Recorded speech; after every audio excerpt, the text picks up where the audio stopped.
конце 1811 года, в эпоху нам достопамятную, жил в своем поместье Ненарадове добрый Гаврила Гаврилович Р.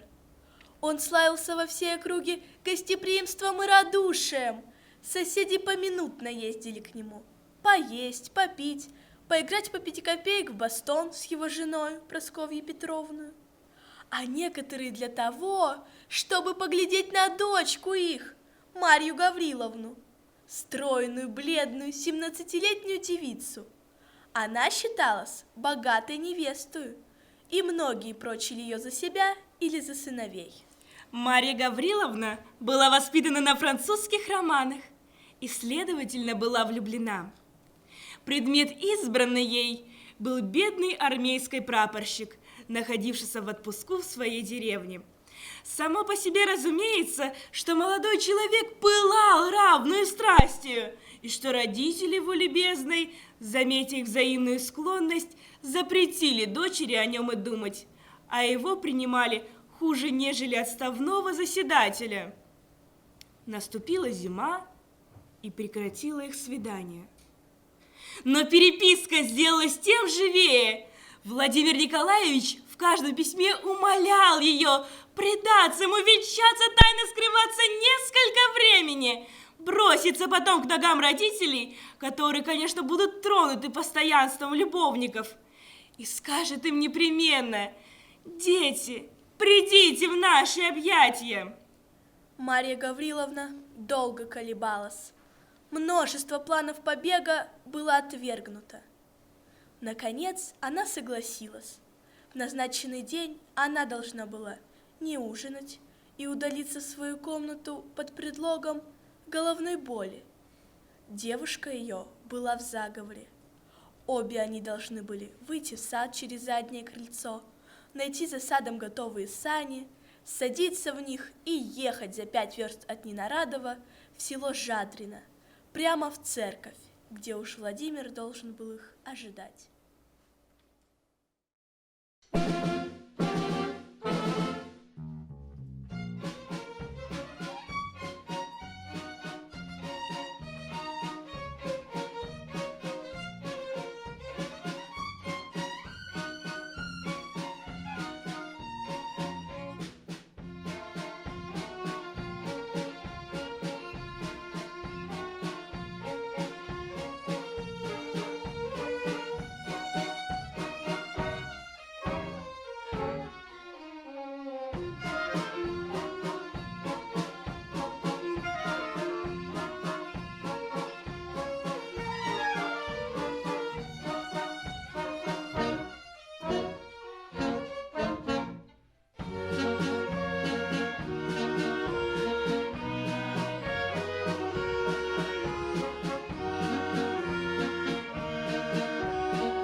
Через полчаса Маша должна была навсегда оставить родительский дом, свою комнату, тихую девическую жизнь. На дворе была метель, ветер выл, ставни тряслись и стучали. Все казалось ей угрозой и печальным признаменованием. Скоро в доме все утихло и заснуло. Маша окуталась шалью, надела теплый капот, взяла в руки шкатулку свою и вышла на заднее крыльцо. Служанка несла за ней 2 узла. Они сошли в сад. Метель не утихала, ветер дул им навстречу, как будто силясь остановить молодую преступницу. Они на силу дошли до конца сада. На дороге сани дожидались их. Лошади, прозябнув, не стояли на месте. Кучер Владимира расхаживал перед оглоблями, удерживая ретивых. Он помог барышне и ее девушке усесться и уложить узлы и шкатулку. Взял вожжи, и лошади полетели, поручив барышню по печенью судьбы и искусству тележки кучера, обратимся к молодому нашему любовнику.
В начале 1812 года я спешил в Вильну, где находился наш полк. Приехав однажды на станцию поздно вечером, я велел было поскорее закладывать лошадей, как вдруг поднялась ужасная метель, и смотритель, и ямщик советовали мне переждать. Я их послушался, но непонятное беспокойство овладело мною. Казалось, кто-то меня так и толкал. Между тем метель не унималась. Я не вытерпел, приказал опять закладывать и поехал в самую бурю. Ямщику вздумалось ехать рекою, что должно было сократить путь нам 3 верстами. Берега были занесены, и таким образом очутились мы в незнакомой стороне. Я увидел свет и велел ехать туда. Мы приехали в деревню. В деревянной церкви был огонь. За оградой стояло несколько саней. По паперти ходили люди. «Сюда, сюда!» – закричало мне несколько голосов. Я велел было подъехать. «Помилуй, где ты замешкался?» – сказал мне кто-то. «Невеста в обмороке, поп не знает, что делать. Мы готовы были ехать назад. Выходи же, скорее!» Я молча выпрыгнул с саней и вошел в церковь, слабо освещенную 2 или 3 свечами. Девушка сидела на лавочке в темном углу церкви. Другая терла ей виски. «Слава Богу!» — сказала эта. «На силу вы приехали! Чуть было вы барышню не уморили!» Старый священник подошел ко мне с вопросом. «Прикажете начинать?» «Начинайте, начинайте, батюшка!» — отвечал я рассеянно. Девушку подняли. Она показалась мне не дурна. Непонятная, непростительная ветреность. Я стал подле нее перед налоем. Священник торопился. 3 мужчин и горничная поддерживали невесту и заняты были только ею. «Нас обвенчали! Поцелуйтесь!» — сказали нам. Жена моя обратила ко мне бледное свое лицо. Я хотел было ее поцеловать, она вскрикнула: «Ай, не он, не он!» и упала без памяти. Свидетели устремили на меня испуганные глаза. Я повернулся, вышел из церкви безо всякого препятствия, бросился в кибитку и закричал: «Пошел!» Мы уже сказывали, что, несмотря на ее холодность, Марья Гавриловна все по-прежнему окружена была искателями. Но все должны были отступить, когда явился в ее замке раненый гусарский полковник Бурмин с Георгием в петлице и с интересной бледностью, как говорили тамошние барышни. Ему было около 26 лет.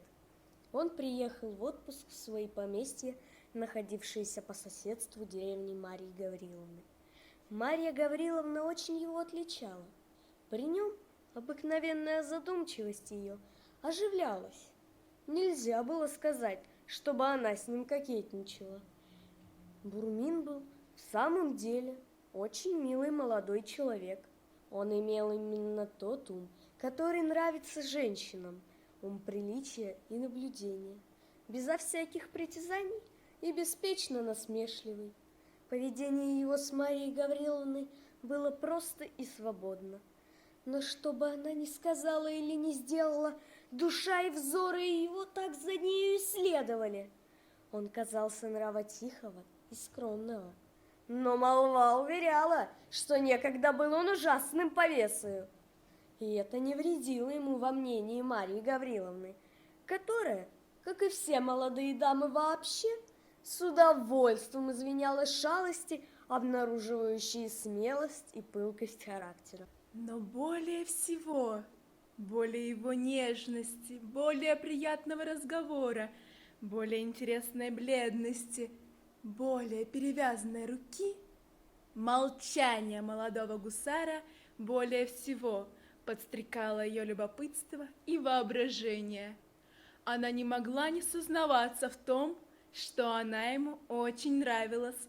Вероятно, и он со своим умом и опытностью мог уже заметить, что она отличала его. Каким же образом до сих пор не видала она его у своих ног и еще не слыхала его признания? Что удерживало его? Робость, неразлучная с истинной любовью? Гордость или кокетство хитрого волокиты? Это было для нее загадкою. Подумав хорошенько, она решила, что робость была единственная тому причина, и положила ободрить его больше внимательностью и, смотря по обстоятельствам, даже нежностью. Она приготовляла развязку самую неожиданную и с нетерпением ожидала минуты романтического объяснения. Тайна, какого роду ни была бы, всегда тягостна женскому сердцу. Ее военные действия имели желаемый успех. По крайней мере, Бурмин впал в такую задумчивость, и черные глаза его с таким огнем останавливались на Марье Гавриловне, что решительная минута казалась уже близка. Соседи говорили о свадьбе, как о деле уже конченном, а добрая Прасковья Петровна радовалась, что дочь ее наконец нашла себе достойного жениха.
«Я вас люблю», — сказал Бурмин.